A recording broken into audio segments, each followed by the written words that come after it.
이 밤에는 로마서 11강으로 기록된 하나님의 거룩한 생명의 말씀은 1장 15절로 17절까지 봉독해 올리도록 하겠습니다. 지난 수요일 날 여러분에게 바울은 하나님 앞에 복음의 빚진 자로 삼아 살았다. 내가 빚진 자라. 하나님께 빚졌을 뿐만 아니라 이 바울의 이 빚진 개념은 하나님에 대한 것이기도 하고 또 이 복음을 듣지 못한 자에게도 빚졌다라고 생각하는 두 가지의 개념으로 말씀한 것이다 하는 것입니다. 그러므로 이 복음에 빚진 자로서의 이 믿음의 삶을 살면 하나님이 그 사람의 정인이 되어 주십니다. 여러분은 사람이 여러분의 정인이 되는 것이 아니라 이 천지 만물을 지으신 창조주시오 심판주이신 하나님이 내 정인이 되는 이 영광, 이 복을 받기를 원한다면 하나님이 정인되지 않는 이 사람은 그는 참으로 무익한 사람입니다. 참으로 그는 불쌍한 사람입니다. 그러므로 바울은 늘 하나님에 대하여 또한 이 복음을 듣지 못한 사람에 대하여 빚진 자로서의 가슴을 가지고 살았습니다. 그러므로 우리에게도 정말 이와 같은 가슴을 가지고 있어야 돼요. 정말 여러분은 아직도 이 복음, 이 은혜, 이 하나님의 의, 이 하나님의 능력, 이 복음을 받지 못한 사람들에 대한 빚진 마음을 여러분은 가져본 적이 있습니까? 하나님에 대해서도 빚진 마음을 가지지 아니하고 하나님에 대해서도 하나님을 빚진 자로 여기고 하나님께 내가 채권자로서의 오늘날 그리스도인들이 이 신앙생활을 하고 있지는 않는지 우리는 우리 자신을 돌아봐야 합니다. 말이 무슨 말이냐? 하나님께 빚진 자로 사는 사람은 하나님께 달라 다고로 살지 않아요. 그 사람은 내가 무엇을 하나님께 드릴까? 이런 마음으로 내가 가진 현재에 주어진 그 모든 것을 만족하고 감사하고 사는 이런 사람이에요. 그런데 오늘날 그리스도인들이 만족하지 못하고 산다, 불평하고 산다, 원망하고 산다. 이 사람은 하나님께 빚진 자로 사는 것이 아니고 이 사람은 하나님께 빚 받을 자로 사는 사람. 오늘 내가 그리스도를 영접할 때 가진 그 이상의 그 뜨거운 것을 욕심낸다면 이것은 그리스도의 빚진 자로서의 삶이 아닙니다. 나는 목사님 돈도 없고 나는 아무것도 없는데요. 돈도 없고 아무것도 없어도 네 몸이 있고 네 손이 있고 네 발이 있고 네 입이 있어. 이것으로도 얼마든지 하나님께 그 빚을 갚을 수 있는 것이 있어요. 그러므로 우리는 입술의 제사다 이렇게 보면 입술의 제사. 말 한마디가 천냥빚을 갚는다라고 이 세상 사람들은 이렇게 말합니다. 그러므로 우리는 이 믿음의 거룩한 말 한마디라도 하나님께 빚진 자로서의 삶을 사는 거예요. 그러나 오늘 바울이 나는 빚진 자라 라고 말하는 이 빚은 구체적으로 정확하게 말한다면 이것은 바로 복음의 빚입니다. 이 복음에 빚진 사람은 아직도 이 복음을 듣지 못한 사람, 아직도 저 예수 그리스도를 영접하지 못한 저 사람들을 보면 마음이 아프고 불쌍하고 이런 생각을 가지게 돼요. 전혀 길거리를 지나가는데 믿지 않는 사람들의 어떤 행실과 악한 모습과 이런 모습을 보면서도 전혀 그런 사람들을 불쌍히 여기는 마음, 긍휼히 여기는 마음, 예수 믿었으면, 예수님을 알았다면 저런 일이 없을 것인데, 저렇게 살지 않을 것인데 하는 이런 마음을 품지 못한다면 여러분은 복음을 받은 사람이 아니다.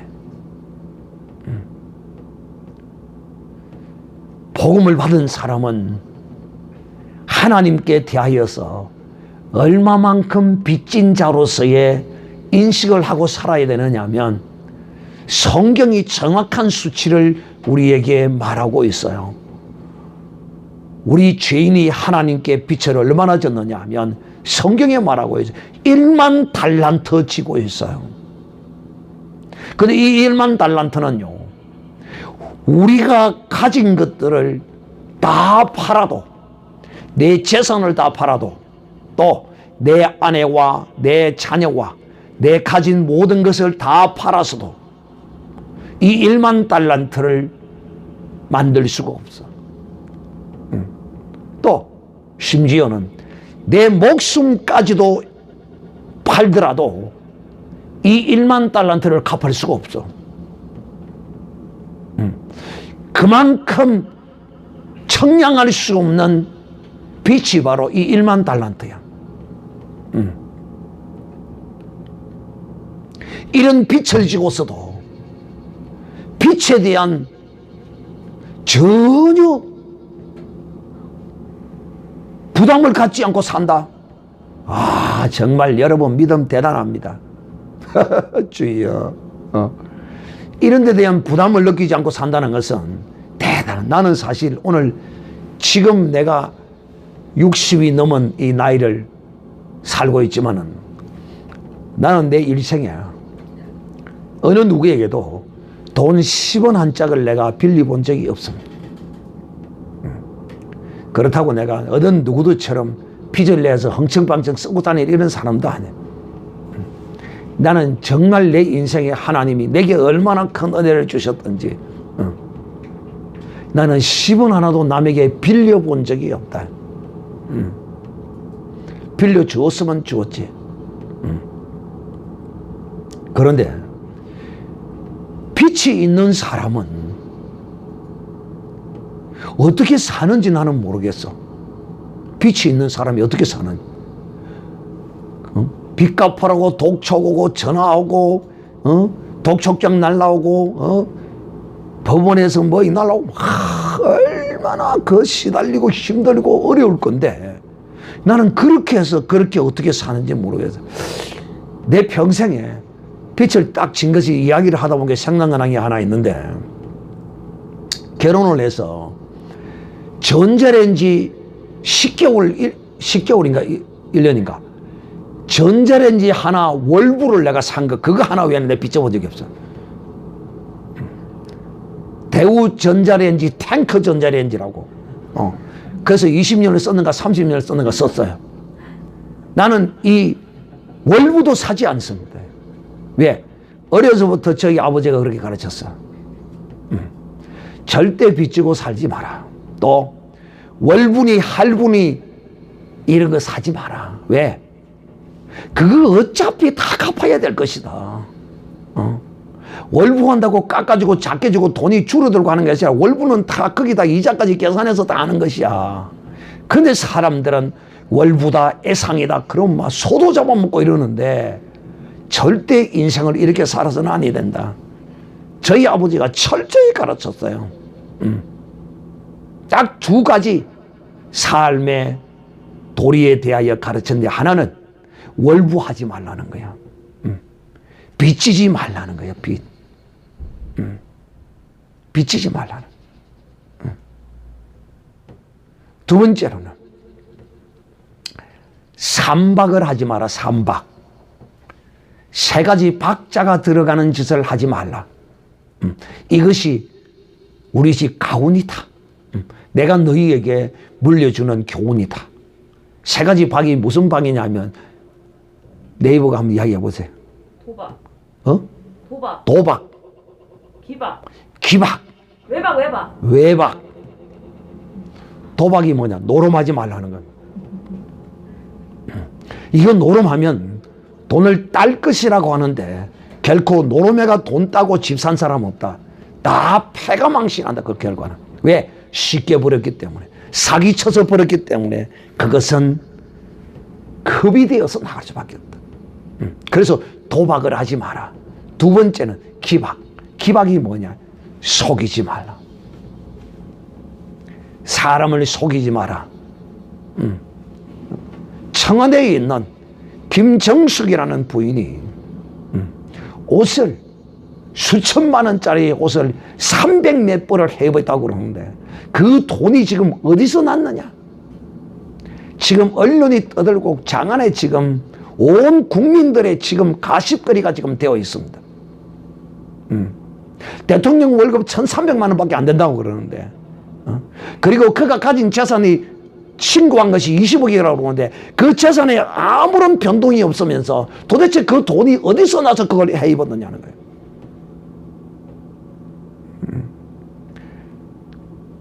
이것이 여러분 정신병입니다. 이게 정신병이에요. 옷을 한 번 입으면 또다시 입고 오직 옷을 입는 재미로 인생을 사는 거예요. 이 정신병입니다. 그 정신병이에요. 적당히 해야지, 적당히. 누구에게 빚을 냈는지 알 수는 없지만은 그 한복을 맞추어준 장인이 현금 다발로 가지고 와서 그 비서가 값을 치르더라는 거야. 참. 도대체 어디서 어떤 돈을 가지고 와서 그 짓을 했는지. 그것도 대통령이라는 사람의 부인이 말이에요. 남보다도 더 검소하고 건금전략하고 박정희 대통령은 돌아가시고 나서 금고에 매덕이라는 그 돈 외에는 그가 가진 재산이 없었어요. 그는 낡은 허리띠를 메고 있어요. 마지막 총을 맞았을 때 그 메고 있는 허리띠를 낡은 허리띠를 띠고 핀 띠를 띠고 있었다. 그처럼 이 나라를 한번 잘 살아보세 하고 그렇게 일으켰던 한 시대의 영웅은 그렇게 살았어요. 그러기에 오늘날의 그 이름이 대한민국에 빨갱이들이 지우려고 몸부림치지만 지우지를 않은 거예요. 사랑하는 형제들이요, 이 사람이 빛에 시달리면 이것처럼 괴롭고 힘든 것이 없어요. 빚진 자의 그 고통함을 주위에 여러분 본 사람 있습니까? 제가 왜 이처럼 빛에 대해 여러분의 강력하게 이렇게 리얼하게 여러분이 느끼도록 설명하고 있느냐 하면 바로 우리가 바로 이 세상의 재물에 빚지어서 고통하며 정말 어찌할 줄 몰라 하는 그런 가슴을 복음에 빚진 자의 어떠함으로 우리가 가져야 한다 하는 것으로 제가 말씀하기 위해서 이 빚진 자에 대하여 말하고 있는 것입니다. 그런데 바울이 이와 같이 살았다는 것입니다. 내가 이 빚을 하루속히 갚아야 하는데 하나님께 하는 이런 마음으로 마치 내가 이 빚을 갚지 않으면 무언가 해를 당할 것처럼 말이에요. 참 이래서 우리가 바울 사도를 이 기독교 역사에 어느 누구 한 사람도 거부하는 사람이 없이 본받아야 할 하나님의 사도로 인정하고 있는 것입니다. 그런데 그 빚진 대상이 유대인뿐만 아니라 헬라인도 이방인도 지혜자도 또 무식한 자도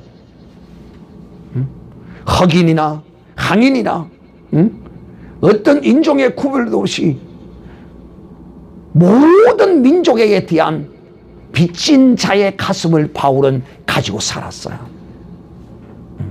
이렇게 살면 이 사람은 반드시 하나님이 그의 정인이 되어 주십니다. 할렐루야. 하나님이 정인된 사람, 바로 이 사도 바울이었습니다. 자, 여기까지 지난주 수요일 말씀을 드렸던 걸 제가 여러분에게 다시 한번 요약해 드렸고, 그래도 지금 다 말씀 못했어요. 그냥 시간 관계상 여기서 끊고 지금 넘어가는 거예요. 자, 오늘 이 밤에는 여러분에게 제가 무슨 말씀을 하고냐면, 복음은 하나님의 능력과 하나님의 의다. 복음은 하나님의 능력, 복음은 하나님의 의. 복음은 하나님의 능력과 의다 하는 제목으로 이 밤에 말씀을 드리고자 합니다.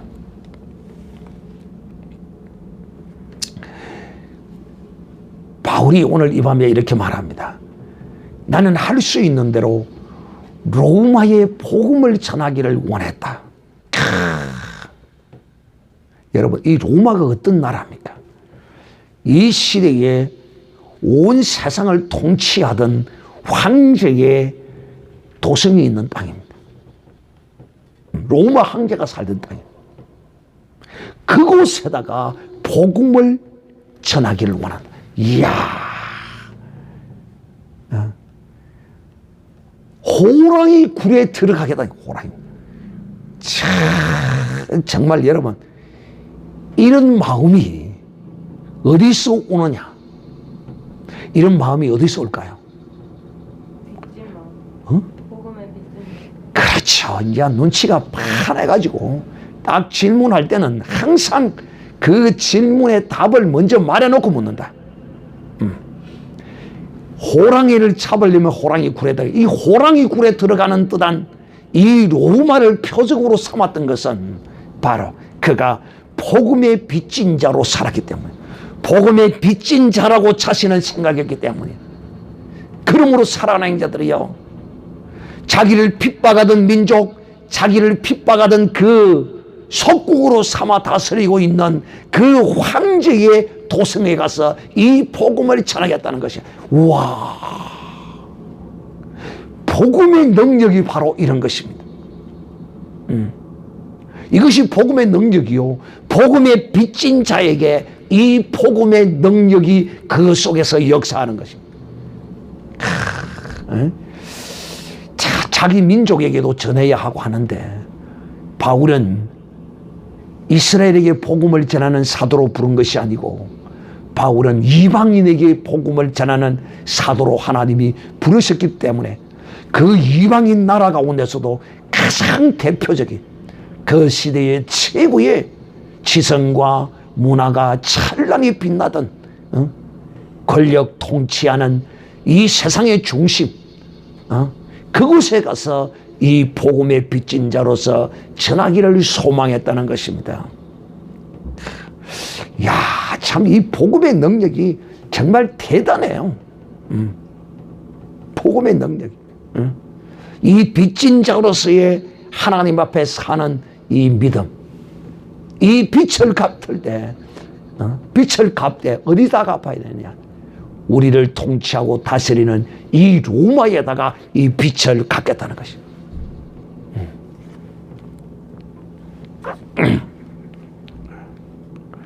사랑하는 형제들이요, 빚진 자는 그 빛을 갚기 위해서 무엇이라도 행하려고 덤비답니다. 부끄러움이 없어요. 바울을 보세요. 오늘 이렇게 말합니다. 내가 복음을 부끄러워하지 아니하노니. 여러분, 복음에 빚진 자는 결코 복음을 부끄러워하지 않습니다. 왜? 이 세상 빛과는 달라요. 이 빛이. 오늘날 많은 사람들이, 예수 믿어서 부끄러운 사람들이 가끔 있어요. 니 어디 가노? 그럼 얼마 놀러 간다, 아이가. 교회 가면서도 놀러 간다고 그래요. 제 스승 목사님은 옛날에 그랬대요. 아버지가 교회를 가라니까 안 갈 수는 없고, 타락해서 돌아다니는데 교회를 가야, 말을 들어야 돈도 주고 하니까 교회를 갔대. 그렇게 갔대. 성경책을 시멘트 푸대, 우리 경상도 사투리는 돌가루 푸대라고 하면 돌가루 푸대, 그 누른 그 푸대로 갖다 이걸 성경책을 딱 쌌대요. 그래도 양심이 있으니까 이렇게 싸는 겁니다. 왜? 자기 행실이 개차발이니까. 이 성경을 들고 다니기가 부끄러운 거야. 그래서 이 성경을 갖다가 다 돌가루 푸대로 딱 싸 들고 이렇게 이제 교회를 갔다는 거야. 그러면 친구들이 보고, 니 어디 가노? 어디 가노? 오늘 도시락 싸가지고 오늘 저 놀러 간다 이가 하고 그렇게 교회를 갔대요. 참 재밌다, 재밌어.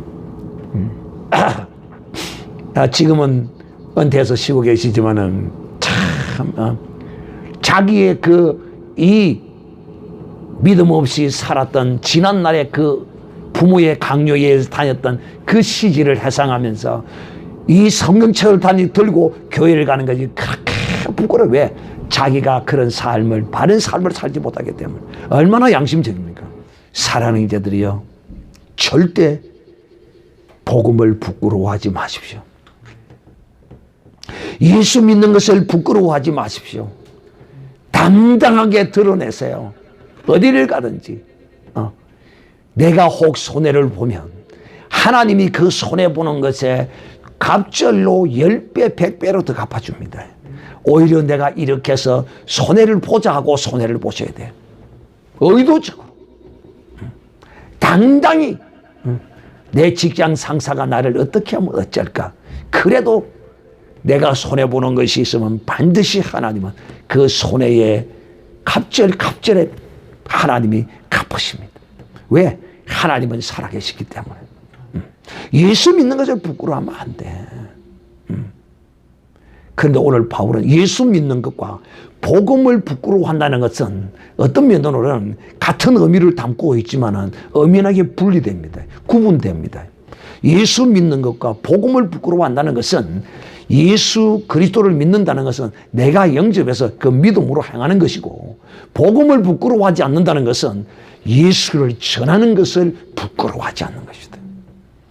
이 복음을 부끄러워하지 않은 것이라니까. 그러니까 예수 믿는다 하면서도 전도 한번 해보지 못한 사람, 남에게 예수 믿으라고 말 한번 해보지 못한 사람, 이거요 심각한 문제입니다. 이거 보통 문제가 아닙니다. 즉 역설적으로 이야기하면 이 사람은 복음의 빚진 자가 아니라는 사실이. 복음의 빚진 자가 아니라면 복음을 제대로 받은 사람이 아닐 수 있습니다. 이거 심각한 문제죠. 그러나 복음의 빚진 자는 결코 복음을 부끄러워하지 않습니다. 이 예수님을 전하는 일에 있어서 부끄러워하지 않아요. 당당하게 누구에게든지 아무에게든지 뺨을 맞더라도 발길질을 당하더라도 예수 믿으라고 전하게 되어 있어요.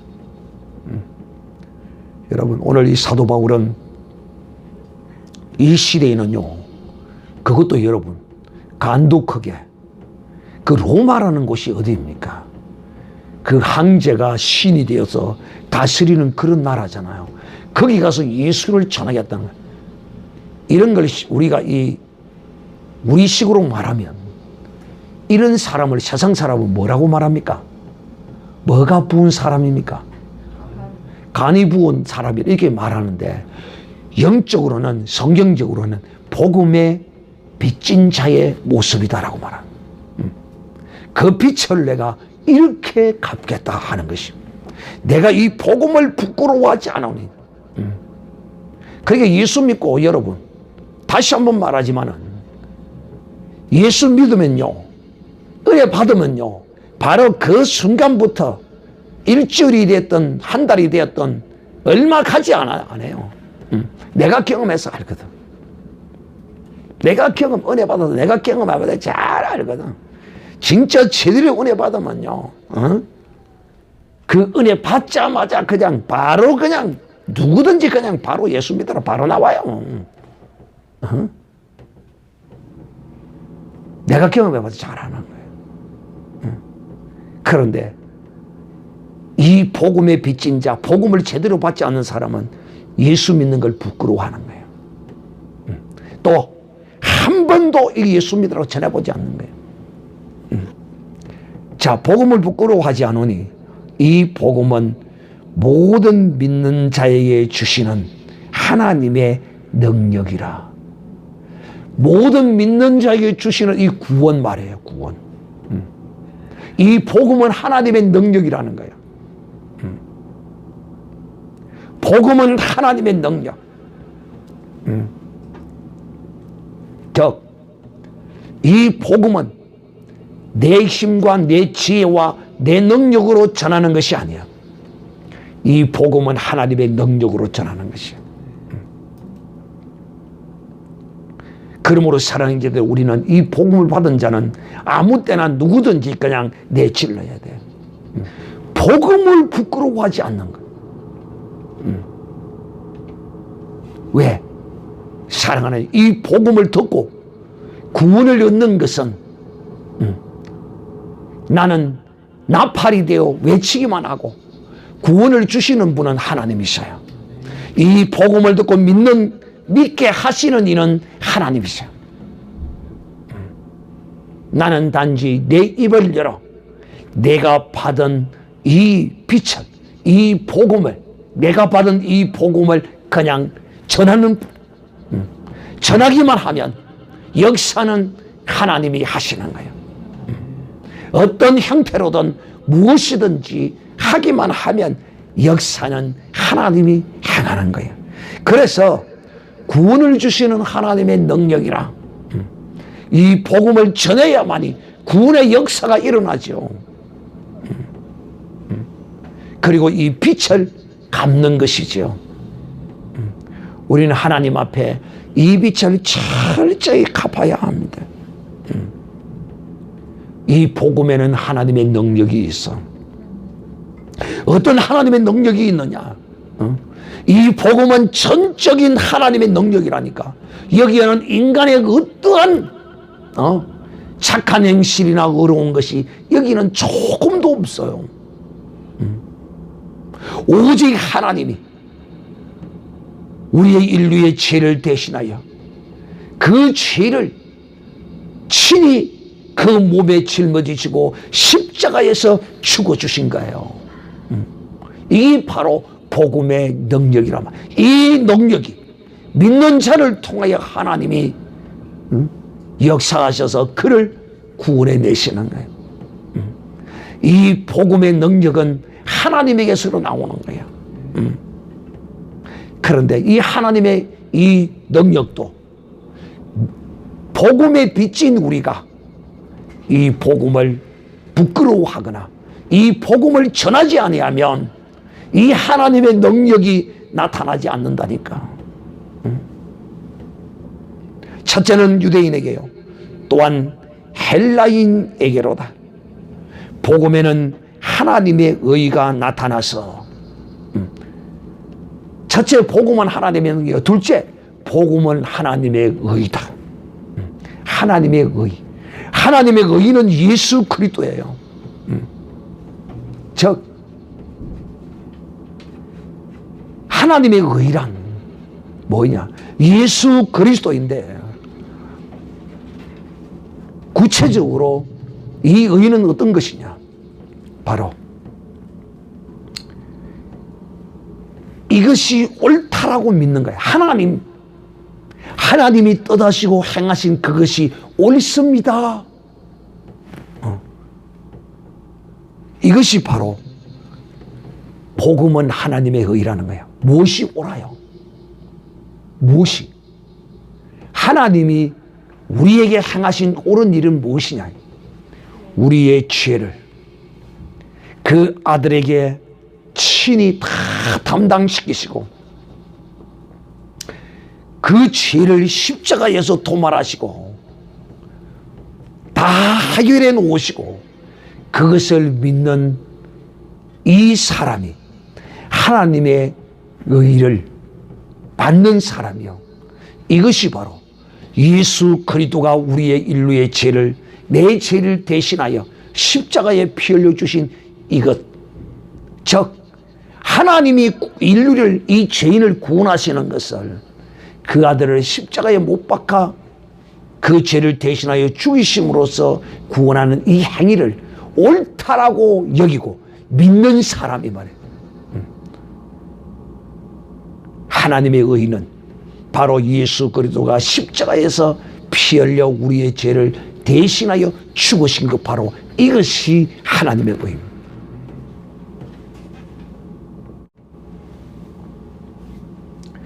사랑하는 형제들이여, 그러므로 우리는 오직 의인은 믿음으로 말미암아 이 하나님의 의와 이 하나님의 능력은 믿는 자에게, 우리는 능력이 없어요. 인간의 능력요, 인간의 능력이 어느 정도입니까? 참, 이번에 우한폐렴이 와서 대한민국에서 문폐렴이 유행할 때 참 인간들이 전부 다 벌벌 떨었죠. 지금도 떨고 있죠. 이 세균 하나를 이기지 못하는 것이 인간이야. 주제를 알아야죠. 즉 인간은, 죄인된 인간은 결단코 어느 누구도 스스로를 구원할 인생은 아무도 없어요. 그것을 하나님이 아시기 때문에 하나님이 우리의 구원을 이루어 놓고 그것을 옳다, 그것을 믿는 자, 이런 사람을 하나님은 구원하시기를 기뻐하시고 하나님은 그런 사람을 어렵다라고 여겨주시는 거예요. 그러므로 우리의 의는 우리의 인생에게서 나는 것이 아니에요. 조금도. 그래서 구원에는 인간의 그 어떤 행위로도 이 하나님이 구원하시는 데는 거기에 가입할 수가 없어. 전적으로 온전히 100% 구원은 어린 양 예수 그리스도가 십자가에서 이루신 것만이 우리를 구원의 온전에 이르게 한다는 사실을 아셔야 됩니다. 그러므로 율법으로서는 하나님 앞에 어렵다 함을 얻을 육체가 없어요. 율법을 우리가 아무리 이 세상에서 잘 아셔야 돼. 착하고 바르고 깨끗하게 산다 할지라도 결코 스스로를 구원할 수가 없어. 왜? 죄의 문제를 해결하지 못하기 때문에. 이렇게 우리가 무능하기 때문에, 이런 무능하고 무지하고 이런 존재를 위하여 하나님이 믿음으로 우리를 구원하기를 기뻐하신 것입니다. 믿음으로. 이거는 누구든지 할 수 있는, 믿기만 하면 구원을 얻을 수 있기 때문에 얼마나 우리에게 하나님은 자신의 가진 그 모든 것을 다 희생시켰지만 우리는 아무것도 희생할 것도 없고 오직 하나님이 해놓으신 이 구원을 믿기만 하면 하나님의 의를 받아서 구원에 이르고 영원한 하나님의 도성, 슬픔과 눈물과 아픔과 이별과 고통이 없는 새 예루살렘에 들어가서 영생 복락을 누리게 하는 이런 은혜를 주시는데, 이것을 믿는 자에게 주신다는 거야. 그저 주신다는 거예요. 오늘 이 복음을 분명히 우리가 바로 알아야 돼요. 혹 그리스도 안에서 인간의 어떤 행실을 더해야 한다고 하는 자들이 있는데 절대로 속지 마시기를 바랍니다. 예수 그리스도를 믿는 믿음 외에는 우리가 그 어떤 것도 구원함을 얻을 수가 없어요. 왜 제가 이렇게 강조하는 줄 아십니까? 대한민국의 유명한 어떤 교단의 목사들이 집회를 할 때 그렇게 이야기하는 걸 내가 여러 번 들었어요. 제가 얼마나 가슴 아픈지 몰라요. 예수만 믿는다고 구원 얻는 줄 압니까? 정신 바짝 차리셔야 됩니다. 예수만 믿는다고 구원 얻는 게 아니에요. 제가 이런 소리를 들을 때 정말 오한마로 머리를 들어맞은 것 같아요. 저거 도대체 복음을 어떻게 받았나요? 하나님의 의를 도대체, 하나님의 이 거룩한 의를, 이 하나님의 능력을 거기다가 인간의 의를 더하려고 해. 내가 참 그 자리에서 꾹 참기 다행이지. 내 입에서 정말 이 독사의 자식아 하는 말이 튀어나올 뻔했어. 사랑하는 형제들이여, 구원은 오직 예수 그리스도를 믿음으로 얻습니다. 할렐루야. 그 왜 그러냐면, 왜 예수만 믿어서 구원이 없다고 말하느냐면, 집회를 하면서 헌금을 안 하니까 돈 내라고 짓을 하는 거예요. 아무리 헌금을 안 하고 돈을 안 내더라도 복음은 복음같이 전해야 합니다. 할렐루야. 응? 어디 성도들의 호주머니를 떨어내려고, 응? 구원에 목말라 하고 하나님의 의에 목말라 하는, 응? 하나님의 어린 양들에게 사기를 쳐서, 응? 헌금을 하도록 강요하고 있어요. 이 사기꾼들 말이에요. 여러분은 절대로 그런 데서 현혹되거나 속아서는 아니 됩니다. 구원은 오직 예수 그리스도를 믿는 믿음으로 얻는 것입니다. 그러므로 의인은 믿음으로 살리라. 의인은 오직 하나님이 의인이라고 여기는 자는 하나님이 행하시는 것을 믿는 자라는 말입니다. 하나님이 행하시는 것 외에 옳은 일이 어디 있어요? 우리는 하나님이 행하시는 그 모든 것을 옳습니다. 하나님이 행하는 모든 것이 의란 말이에요. 그 의의 가장 핵심이, 중심이 뭐야? 바로 예수 그리스도에게 우리의 죄를 하나님이 그에게 담당시키시고 우리의 죄를 사하시기로 하나님이 떠나시고 그것을 이루셨어요. 그러기에 우리는 그 구원을 그저 받았어요. 공짜로 그저 받았다니까요. 목사님, 뭐가 우리가 공짜로 받았습니까? 우리 11조도 하고 감사도 하고 헌금도 많이 하고 건축헌금도 하고 성경헌금 구제헌금 다 하는데요. 에라이 잘났다. 아이고 잘 빠졌다 이놈아. 참기름 발랐냐 들기름 발랐냐 이놈아. 응? 그것은 구원을 받는 조건이 아니야. 헌금은, 내가 헌신하고 봉사하는 것은 그거는 구원을 얻기 위한 것이 아니라 구원을 주심에 대한 감사와 은혜를 위하여 하는 거야. 이런 구원을 주셔서 감사하고, 그거는 감사로 하는 것이지, 그거는 구원을 얻은 자가 하는 감사지, 구원을 얻기 위해서 하는 거 아니야. 우리가 무엇을 아까워하고 무엇을 하나님 앞에 드리지 못할 것이 무엇이 있겠느냐는 것이. 우리의 목숨까지도, 우리의 그 목까지는 모든 걸 다 드려도, 다 드려도 이 빛을 갚을 수가 없다는 사실을 알고 오직 하나님 앞에 감사함으로 항상 믿음으로 이 빚진 자로서의 이런 모습으로 사는 이런 사람에게 하나님의 의가 나타나고 하나님의 능력이 나타난다는 사실을 오늘 이 밤에 확실히 믿는 여러분이 되시기를 바랍니다. 다 같이 우리 한번 기도하겠습니다. 동성으로